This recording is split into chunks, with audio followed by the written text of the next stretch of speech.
Howdy folks, welcome back to the Small Farm Guy Show. Today you can see we're standing in front of the Kubota SVL75-2. We've already got it opened up, but we're going ahead and we're replacing the fuel filter in your water separator. We've been had some issues with rough idle. When you idle down, it'll start to stutter, and we already replaced the big normal canister fuel filter about 50 hours ago, so that one should be fine. But this is, I'm pretty sure, is what's giving us the problem. So otherwise, if it's not that, we're going to be going to the dealership and it'll go on for warranty work because it's still under warranty. Make sure when you get your filter, I've got my filter number, I'll put in the video or whatever in the description, but the fuel filters are unit specific. So this one is $79. All the other fuel filters are $23 or $25 or something like that. So big difference in price, different filters. But as you can see, I'm thinking that is the issue with how much gunk there is in this one. At least it's been doing its job. So we'll go ahead and we're going to reinstall that, and then we will prime the fuel system and we will see if this fixes the problem. First thing we're going to start with is we got to get the 3/4 inch socket, and we got to unbolt the radiator and then roll it forward. So I'm going to go ahead and do that.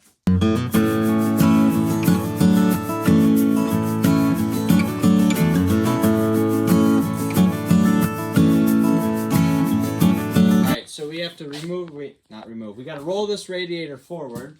So the first step, you got to get your hose out of its clamp here. Don't mind the light.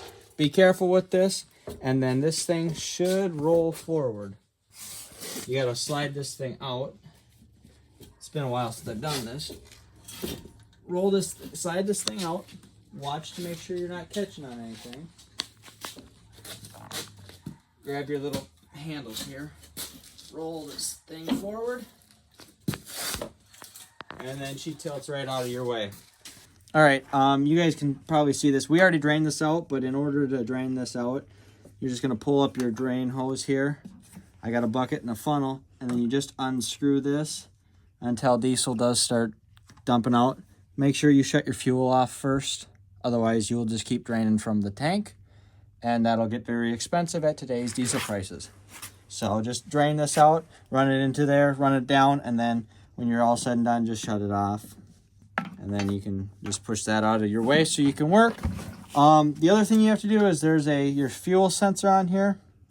And this plug is a pain in the butt, but it does go in here. You're going to want a little screwdriver. Whether this is the right way to do it or not, I don't know. But you push down on the little tab that's right here. And let's see if it'll come out. No, it doesn't want to come out. So I just got a screwdriver in there.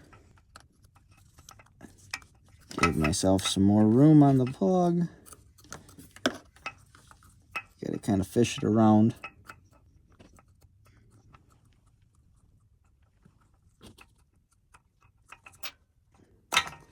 And then you can get it to pop out because it clips in there pretty good. So then go ahead.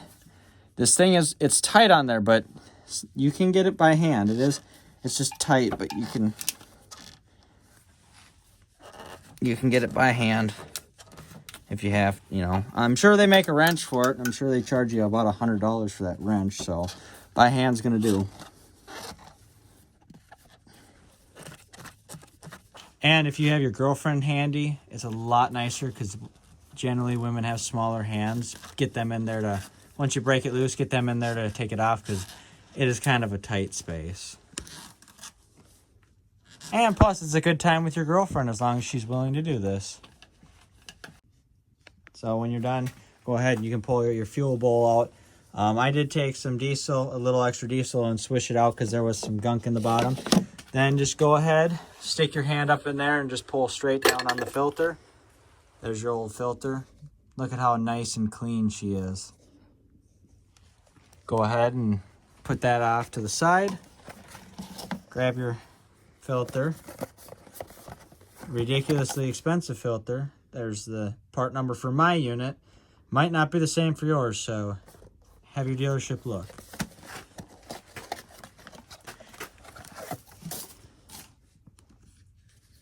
And then go ahead and reinstall into your unit. And it should just push up there, and that little rubber piece holds it up there.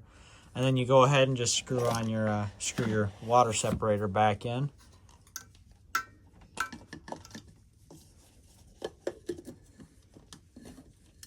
And just be careful with your sensor.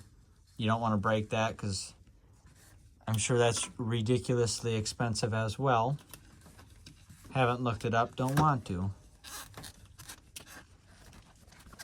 It's a lot easier when you're putting the bottom portion back in to remove the drain hose all the way, because that way it's not just banging around and catching on stuff, but additionally the wiring harness doesn't have much for strain relief. It's shielded, but you don't want to keep wrapping it around your hose when you're putting it back in, so that just eliminates another costly fix for you. And to put it back in, you just put it in the same way you took it out. You screw it back in. Or in this case, like I said, you get your girlfriend to do it because she's got smaller hands than you. She laughs at you, but it's true.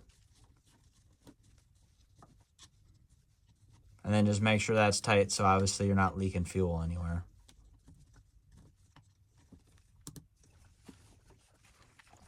And then go ahead and just reinsert your clip into its respective spot, which you're going to have to unclip that in order to get this whole unit out. Make sure it's in there nice and tight, and you should be able to turn your fuel back on, let that tank fill up, and check for leaks. And then I would turn the key on and let it sit for a minute to prime the system.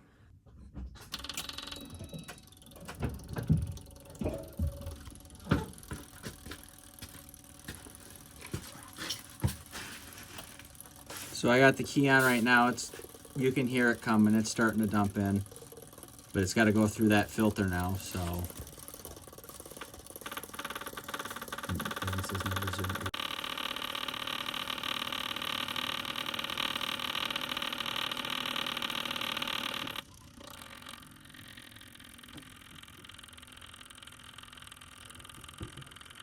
and once your tank is full, I would just wait for the pump to shut off. So like I said, just run it for about a minute or so, and once that's full, go ahead and reassemble everything, and we'll give you the reassemble and starting procedure.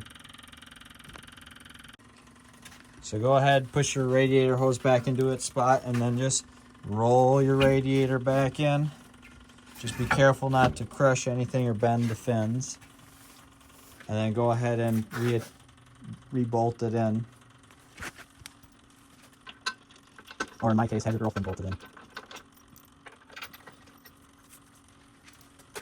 It's a 3/4 inch bolt, or you're gonna need a 3/4 inch ratchet.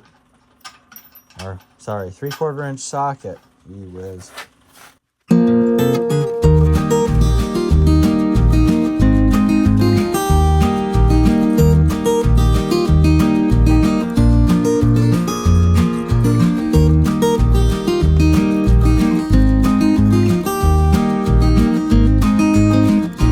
This is the forgotten fuel filter. So if your machine is, like I was having problems with mine when it'd bring it up to full idle and it wouldn't have a problem, but as soon as I would back it off on the throttle, it would start to idle funny, or idle real rough and kind of stutter, like it was almost like it was misfiring. So if you're having that kind of issue, go ahead and double check this filter. We're gonna figure out if this is the issue or not, obviously, but Alright, well once you've buttoned it up, you can go ahead and start it and let it run for a bit. Might sputter a little as it tries to work out the rest of the air in the system, but otherwise you should be good to go. Thanks for watching. Like, comment, and subscribe.